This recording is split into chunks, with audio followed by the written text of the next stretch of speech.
জামাই আদর আছে, বউ আদর আছে। আমি আজকে ভাবছি একটা শ্বশুর আদরের আয়োজন করব ছোটখাটো করে। আমার কাছে শ্বশুরের জন্য আদর তো সব সময়ই, কিন্তু আজকে ভাবছি আরো একটু স্পেশাল করে কিছু করব।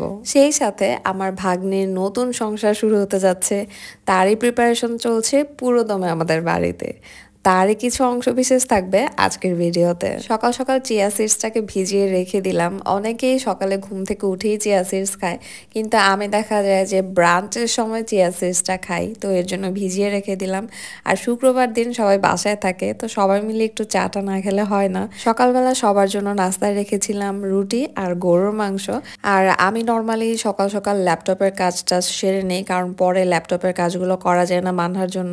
তো ল্যাপটপের কাজ সারতে সারতে 1 কাপ গ্রিন টি আর সাথে এরকম 2টা টোস্ট খাই। আজকে যেহেতু সবাই বাসায় দুধ চা বানিয়েছি, তাই ভাবলাম আজকে দুধ চা আর টোস্ট আমি খেয়ে নেই। তেমন একটা ঠান্ডা নেই, কিন্তু বাইরে গত 2 দিন ধরে যে পরিমাণ কুয়াশা, আর বলতে না বলতেই শীতটা প্রায় চলেই গেল। 10 থেকে 15 মিনিটের একটা এক্সারসাইজ করে নিলাম। এক্সারসাইজের অনেক ভিডিও আছে ইউটিউবে, আপনারা দেখে এক্সারসাইজ করতে পারেন। এক্সারসাইজ করাটা খুবই ভালো বডির জন্য। তাছাড়াও বডি অ্যান্ড মাইন্ড অনেক ফ্রেশ লাগে এক্সারসাইজ করলে। এক্সারসাইজের আসলে অনেক গুণ আছে। দেন আমি হালকা পাতলা করে একটু স্কিন কেয়ার করে নিলাম। এর মধ্যে আমার ল্যাপটপের কাজ শেষ, রান্না বান্নার কাজটা সব গুছিয়ে টুছিয়ে এগিয়ে রেখেছি। বাজে প্রায় 10টার মতো। মানহা এখন পর্যন্ত ঘুম থেকে ওঠেনি, ও যেহেতু লেট নাইট ঘুমায় তাই উঠেও দেরি করে। 10টার দিকে আমি নাস্তাটা করে নিলাম, একটা ডিম, একটা কমলা আর চিয়া সিডসটা খেয়ে নিলাম।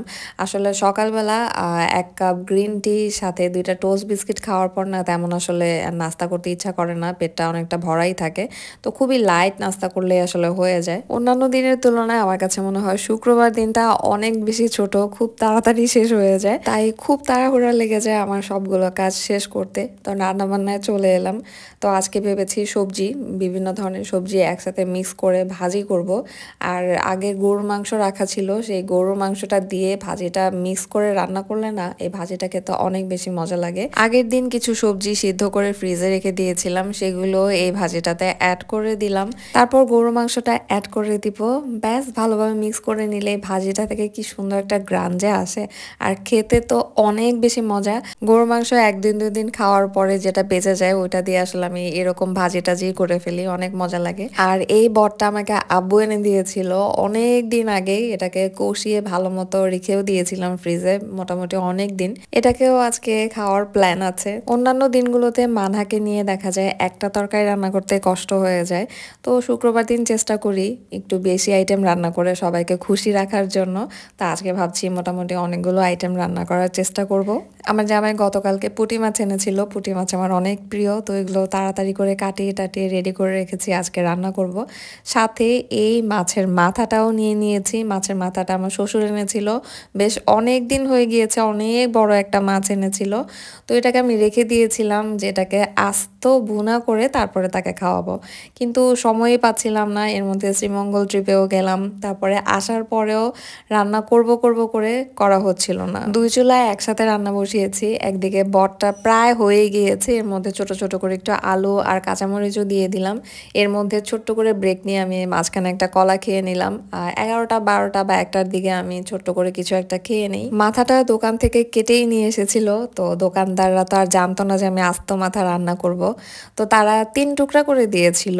তো আমি টুথপিক দিয়ে কোনোভাবে এটাকে ম্যানেজ করার চেষ্টা করেছিলাম, কিন্তু একেবারে ব্যর্থ হয়েছি। পুরোটা খুলে খুলেই গিয়েছে যতবার টুথপিক দিয়ে আটকিয়েছি।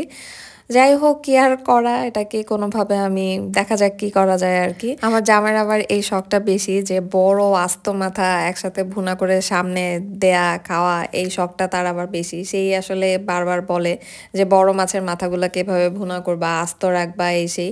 তো এই জন্য আসলে আমি সবসময় চেষ্টা করি যে বড় মাছ আনলে ওইটার মাথাটাকে আস্ত ভুনা করে দেওয়ার। অনেকগুলো টমেটো দিয়ে মাছ ভুনাটা সেরে নিলাম, পুঁটি মাছগুলো দিয়ে দিলাম, কারণ একটা মাথা শুধুমাত্র কিভাবে ভুনা করে, তাই ভাবলাম যে পুঁটি মাছগুলো সাইড দিয়ে দিয়ে দিই, এরকমই আসলে প্ল্যান ছিল। মাছ ভুনাটা অলরেডি হয়ে গিয়েছে, উপর দিয়ে ধনিয়া পাতাটা দিয়ে দিলাম, আর এতক্ষণে কি সুন্দর একটা গ্রান যে বের হয়েছে। এক পাশে চুলাতে পেঁপে ডাল বসিয়ে দিলাম, আরেক চুলাতে চালটাকে ফুটাতে বসিয়ে দিলাম। বাজে প্রায় 1টা, মানহাকেও শাওয়ার নেওয়াতে হবে, ওদিকে দেরি হয়ে যাচ্ছে।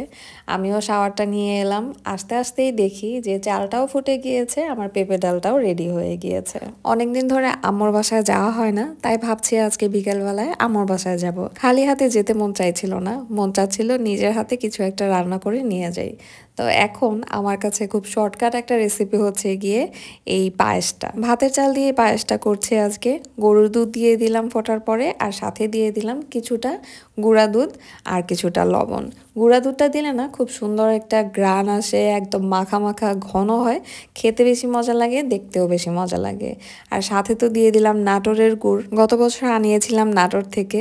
আর 2টা মাত্র পিস বাকি আছে, 1 পিস আজকে দিয়ে দিলাম, আরও 1টা পিস আছে, ওইটা দিয়ে হয়তো বা তেলের পিঠা টাইপ কিছু একটা করে নিব। পায়েসটা হতে হতে বাসা সবাই চলেও এসেছে নামাজ পড়ে। আর এই হচ্ছে আমার শ্বশুর বাবার জন্য শ্বশুর আদর থালা। জানি অনেকটাই সিলি লাগছে, but it means a lot to me. সময় কম ছিল তাই সুন্দর করে সাজাতেও পারিনি, বাট যা করেছি আলহামদুলিল্লাহ। বাবাকে খেতে দিয়েছিলাম, বাবা আবার ভাগাভাগি করে আমাদের সবাইকে একটু একটু করে দিয়ে দিয়েছে। সবাই একসাথে বসে অনেক গল্প করেছি, অনেক খাওয়া দাওয়া করেছি। আর প্রতিটা খাবারই আসলে আমার কাছে এত বেশি মজা লেগেছিল, ডায়েট ফায়েট সব ভুলে গিয়ে অনেকগুলো ভাত খেয়ে নিয়েছি। এই ফ্যামিলি মোমেন্টস গুলোই আসলে অনেক বেশি প্রেশাস, এগুলোই আসলে মনে রাখার মতো। আসলে যে সময়টা কাটিয়েছি এটাই আসলে অনেক বেশি। ডায়েট টায়েট এগুলো তো পরেও করা যাবে, এগুলো আর তেমন কি জীবনে। পরিবার বা প্রিয়জনদের সাথে কাটানোর সময়গুলো আসলে অনেক বেশি প্রেশাস। পায়েস রান্না করেছিলাম, সেটা তো আর খাওয়া হয়নি, তো আমার জামাইকে দিয়েছিলাম খেতে, একদম দেশি স্টাইলে প্লেটে করে ঢেলে দিলাম খাওয়ার জন্য। আমি তো আর টেস্ট করে দেখিনি পায়েসটা কেমন হয়েছে, তো ওয়েট করছিলাম তার রিভিউ জানার জন্য। কিন্তু সে যে একটা রিঅ্যাক্ট আর অ্যাটিটিউড দেখাচ্ছিল, মনে হচ্ছিল যে বোর আসলে কি প্রত্যেকটা বেটা মানুষই এরকম হয়, আমার যেটা মনে হয়। আপনারা কমেন্ট করে জানাবেন তো আমি ঠিক কথা বলেছি না। বইয়ের প্রশংসা করলে জামাইদের মনে হয় ব্যাংক ব্যালেন্স অ্যাকাউন্ট সব খালি হয়ে যাবে, যার কারণে কোনোভাবেই তারা বইয়ের প্রশংসা করতে রাজি না, কোনোভাবেই তারা বইয়ের প্রশংসা করবে না। কিছু আর বলার নাই, কত কষ্ট করি তাদের জন্য সারাদিন, অথচ মুখ দিয়ে শুধু বলবে ভালো, সুন্দর, বিউটিফুল, এটাও আসে না, এতটুকু আসে না। যাই হোক, বিকালবেলা চলে গেলাম আম্মুর বাসায় একটু রেস্ট টেস্ট নিয়ে। গিয়ে দেখি আম্মু পিঠা বানিয়েছে, শরীরটা খুবই খারাপ, তারপরও টেনে হিসড়ে পিঠা টিঠা বানিয়ে অস্থির অবস্থা। নাস্তা টাস্তা করে সবাই মিলে চলে গেলাম ভাগ্নির নতুন ঘরে। ভাগ্নির নতুন বাড়ি, নতুন সংসার সাজানো গোছানোর প্রস্তুতি চলছে। আর এই যে এতগুলো পাতিল টাতিল দেখতে পাচ্ছেন, এগুলো হচ্ছে সব আমার ভাগ্নির নানির দেওয়া, মানে আমার আম্মু তার নাতির জন্য এগুলো কিনেছে। প্রায় 14টা পাতিল টাতিল কিনে পাঠিয়ে দিয়েছে। নাতনির নতুন সংসার শুরু হবে বলে কথা। আসলে সবাই আনন্দে আত্মহারা, আমরা সবাই অনেক বেশি এক্সাইটেড। তো আজকে নতুন নতুন অনেকগুলো ফার্নিচার এসেছে আমার ভাগ্নির, সবকিছু সাজানো গোছানো হচ্ছে, চারোদিকে আনন্দ আর আনন্দ। সবকিছু মিলিয়ে এই আনন্দ, ভালো লাগা, ভালোবাসা, এগুলো আসলে মুখে বলে বুঝিয়ে প্রকাশ করা যাবে না। অল রাইট, আমার ভাগ্নির জন্য আপনারাও সবাই অনেক বেশি দোয়া করবেন যাতে ওরা অনেক বেশি ভালো থাকে আল্লাহর রহমতে। তারপর বাসা চলে আসলাম, আর সারা দিনের এত এত খাওয়া দাওয়ায় অনেকটা হতাশ ফিল করছিলাম আমার ডায়েট নিয়ে। বেশি হতাশ হয়ে ভাবছিলাম যে সারাদিন তো যা খাইছি খাইছি, এখন আর একটু একটু খেলে কি বা হবে।